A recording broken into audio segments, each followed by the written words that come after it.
আমরা career guidance প্রোগ্রামের কথা বলছি। এই মডিউলটি যার সূচনা করে সেটি লাইফ স্কিল ডেভেলপমেন্ট কর্মসূচির একটি অংশ। আসলে এটি কোনোভাবেই এর বিপরীত হতে পারে না, কারণ কেরিয়ার হলো সেই জিনিস যা আমরা করি, কিন্তু লাইফ স্কিল আমাদের নিজস্বতা তৈরি করে, আর আমরা আমাদের নিজস্বতাকেই ব্যবহারে লাগাই সেই সব কাজে যা আমরা করি। তাহলে বুঝে নেওয়া যাক লাইফ স্কিল ডেভেলপমেন্টটি কী জিনিস, লাইফ স্কিলগুলি কী কী, আর কেন তারা জরুরি, কেন এই 10টি লাইফ স্কিল ইউনিসেফ থেকে প্রত্যেক শিশুদের জন্য গুরুত্বপূর্ণ বলে উল্লেখ করা হচ্ছে। আর তাই পরের কিছু সময়ে আলোচনা করা হবে লাইফ স্কিলের বিষয়ে। ইউনিসেফ একটা সার্বিক কাঠামো দিয়েছে লাইফ স্কিলের বিষয়ে। লাইফ স্কিল আসলে কি? লাইফ স্কিল হলো কিছু ক্ষমতা, মনোভাব ও সামাজিক ও আবেগজনিত দক্ষতার সংকলন, যা একজন মানুষকে সাহায্য করে শিখতে, ভেবেচিন্তে সিদ্ধান্ত নিতে, যাতে তারা সুস্থ ও সক্ষম জীবনযাপন করতে পারে আর অবশেষে পরিবর্তনের অংশীদার হতে পারে। সেটি হলো উদ্দেশ্য শিশুদের সাথে কথা বলার এবং তাদের মধ্যে লাইফ স্কিলের ধারণা তৈরি করার একেবারে শুরুর থেকে। লাইফ স্কিলের 4টে স্তম্ভ হল learning to be, learning to know, learning to do আর লার্নিং টু লিভ। এগুলি নিয়ে একে একে কথা বলতে গেলে লার্নিং টু বি এর জন্য প্রয়োজন সেলফ অ্যাওয়ারনেস, এর জন্য দরকার কমিউনিকেশন এবং রেজিলিয়েন্স। লার্নিং টু ডু এর জন্য দরকার নেগোসিয়েশন আর ডিসিশন নেওয়া। লার্নিং টু নো এর জন্য দরকার ক্রিটিক্যাল চিন্তা, ক্রিয়েটিভিটি আর প্রবলেম সলভিং। আর সব শেষে লার্নিং টু লিভ এর জন্য দরকার পার্টিসিপেশন আর এমপ্যাথি। আমরা কথা বলবো এগুলির বিষয়ে এবং এর অর্থ কী, তাহলে আপনারা বুঝতে পারবেন এদের লাইফ স্কিল কেন বলা হয়। আর এটি আমাদের বুঝতে সাহায্য করবে আমাদের শক্তি কোথায় আর আমরা কোথায় আরও শক্তিশালী হতে পারি, এমনকি এখনও এই বয়সেও। তাহলে আসুন এগুলো বুঝে নেওয়া যাক এক এক করে। এখন আমরা লাইফ স্কিলের বিষয়ে এক এক করে কথা বলবো, কিন্তু সংক্ষেপে, কারণ এখানে এই মডিউল সবে শুরু হচ্ছে।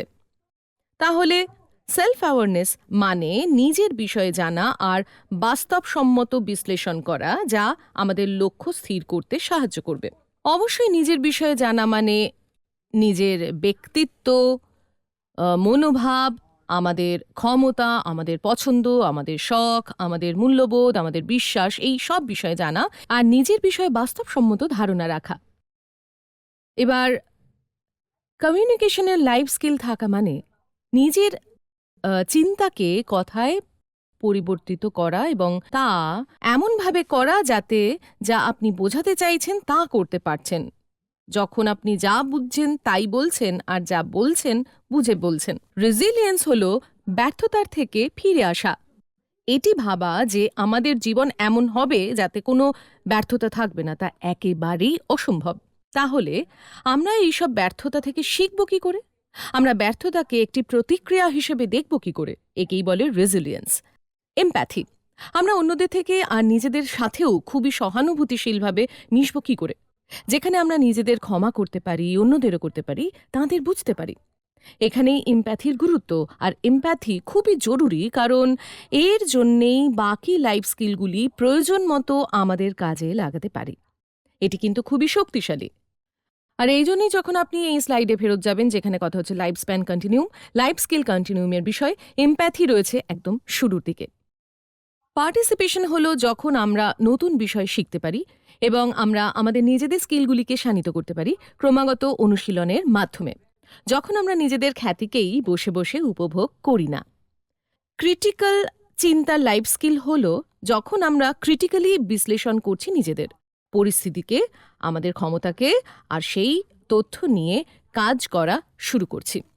এর মূল লক্ষ্য হলো এই বিষয়ে নিরপেক্ষ থাকা। যখন আমরা ক্রিয়েটিভিটির কথা বলবো, ক্রিয়েটিভিটি হলো যে কোনো বিষয়কে অন্যভাবে দেখা, গোটা প্রেক্ষাপটকে দেখা, খুঁটিনাটি বিষয়ের থেকে বেরিয়ে গিয়ে গোটা প্রেক্ষাপটকে দেখা আর সেটি খুবই অন্যভাবে দেখা, এমন সমাধান দেওয়া যা চিন্তার বাইরে। আর আমরা যদি ক্রিটিক্যাল চিন্তা আর ক্রিয়েটিভিটিকে একসাথে করতে পারি, আমরা সমস্যার সমাধান করতে পারি। এবার আসি সমস্যার সমাধানে। ক্রিয়েটিভভাবে সমস্যার সমাধান করার অর্থ হলো যাতে দুই পক্ষই লাভবান হয়। আমার জিত হলো, তোমার হার হলো, এমন পরিস্থিতি যেন তৈরি না হয়। এবার নেগোসিয়েশন। তাহলে কিভাবে নেগোসিয়েশন কমিউনিকেশনের থেকে আলাদা হচ্ছে? কমিউনিকেশন খুব সহজ ভাষায় চিন্তার শব্দে রূপান্তর। নেগোসিয়েশন হলো চিন্তার শব্দে রূপান্তর, এমনভাবে যাতে আপনি আমার প্রয়োজন বোঝেন, আমি আপনার প্রয়োজন বুঝি, আর আমরা দুজনেই একই দলে থাকতে পারি। এটি নেগোসিয়েশন, এবং অবশ্যই এটি খুবই গুরুত্বপূর্ণ হয়ে ওঠে আমাদের কাজের ক্ষেত্রে। আবার এটি খুবই গুরুত্বপূর্ণ হয়ে উঠতে পারে যখন আমরা খেলার মাঠে খেলতে নামি। এই যেমন তৃতীয় শ্রেণীর শিক্ষার্থীরা যখন ঠিক করে যে আমরা কি আজ একসাথে ফুটবল খেলবো আমাদের গেমস পিরিয়ডে, নাকি আমরা ভলিবল খেলবো, আর তারপর বুঝতে পারে যে গোটা ক্লাস এখন আমরা ফুটবল খেলতে পারি, পরের সপ্তাহে ভলিবল খেলতে পারি, বা তোমরা কয়েকজন মিলে ফুটবল খেলতে পারো আর কয়েকজন মিলে ভলিবল খেলতে পারো। নেগোসিয়েশন সবসময় ঘটে চলেছে সব জায়গায়। আর সব শেষে সেলফ অ্যাওয়ারনেস, কমিউনিকেশন আর ক্রিটিক্যাল চিন্তার লাইফ স্কিলস একত্রিত করে সব একসাথে নিয়ে একটা সুচিন্তিত সিদ্ধান্ত নেওয়া গেল। তারপর একটা চয়েস নেওয়া গেল, যা ভুল হলে তাও মেনে নিয়ে তার থেকে শিক্ষা নেওয়ার মতন রেজিলিয়েন্স দেখানো গেল। এই সবই সিদ্ধান্ত নেওয়ার মধ্যেই পড়বে। আপনারা বুঝতে পারবেন যে এই সব লাইফ স্কিলের কোনোটাই স্বতন্ত্র নয়। এমন নয় যে আপনি কোনো একটায় এক্সপার্ট হতে পারেন বাকিগুলোকে বাদ দিয়ে, বা একটি ক্ষেত্রে বিশেষজ্ঞ হয়ে বাকিগুলো বাদ দিতে পারেন। আমরা সবাই যৌথভাবে এই সবকটি লাইফ স্কিলের সংকলনের অংশীদার, আর ঠিক এই জন্যই আমরা মানুষ হিসেবে কার্যকর হতে পারছি এবং আমাদের পেশাতেও সেই সক্ষমতার পরিচয় দিতে পারছি। আর ঠিক এই লক্ষ্য এবং আশা নিয়েই আমরা আমাদের শিশুদের জন্য এই লাইফ স্কিলের পাঠ্যক্রম তৈরি করেছি। লাইফ স্কিল হলো সেই সব স্কিলস যা আমাদের প্রয়োজন এটি নিশ্চিত করার জন্য যে আমরা অন্যান্য স্কিলগুলিও গ্রহণ করতে পারি আর সেটি বেশ সফলভাবে করতে পারি। আমাদের ছাত্রছাত্রীরাও তা সফলভাবে করতে পারে। অন্য স্কিলগুলি হলো ফাউন্ডেশনাল স্কিলস, লিটারেসি, যেমন নিউমেরাসি, যেমন আমাদের ডিজিটাল স্কিল উন্নত করা, আমাদের পড়া এবং লেখা, অঙ্ক এবং যেসব ভাষা আমরা শিখি। তারপরেই আসবে জব স্পেসিফিক স্কিলসের কথা, যেখানে আলোচনা হয় বিশেষ জব এবং তার স্কিলের বিষয়ে, যে বিষয়গুলি আমরা শিখতে পারি, যেমন ধরুন অ্যাকাউন্টেন্সি বা ইঞ্জিনিয়ারিং বা আর্কিটেকচার। অদ্ভুতভাবে জব স্পেসিফিক স্কিলস পুরনো হয়ে যেতে পারে, আর তাই যদি হয় তাহলে আমাদের জ্ঞান ভাগ করে নিতে যেটা সাহায্য করে তা হলো ট্রান্সফারেবল স্কিলস, যা আমরা এক জায়গায় শিখি তারপর বিভিন্ন ক্ষেত্রে প্রয়োগ করি, যেমন communication, creativity, respect for diversity, empathy. আর মজার বিষয় হলো, আপনারা কি দেখেছেন যে ট্রান্সফারেবল স্কিলসের সাথে অনেক মিল আছে লাইফ স্কিলসের? এর কারণ এটি এমন একটি স্কিল যেটি আমরা সঙ্গেই রাখি, আমরা যেখানেই যাই না কেন, যে পেশাতেই যুক্ত হই না কেন।